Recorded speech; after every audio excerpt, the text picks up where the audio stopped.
আমি আপনাদের আশ্বস্ত করতে চাই, আমরা ইতিমধ্যে আমাদের ঢাকা বিশ্ববিদ্যালয় কমিটি এবং বিভিন্ন সময় ছাত্র দলের উপর এই ক্যাম্পাসে অনেকবার হামলা হয়েছে। সেই হামলায় আমাদের অনেক অনেক নেতাকর্মী পঙ্গুত্ব বরণ করেছে।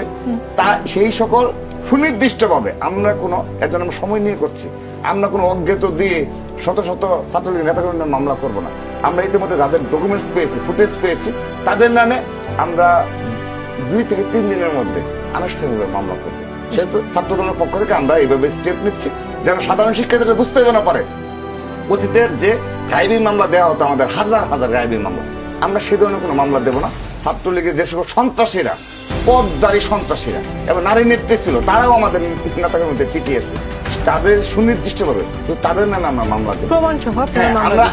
আমরা আশা রাখি বিশ্ববিদ্যালয়ের প্রশাসনও অতি শীঘ্র সেই ধরনের স্টেপ নেবে, যারা জড়িত শুধু তাদের নামে।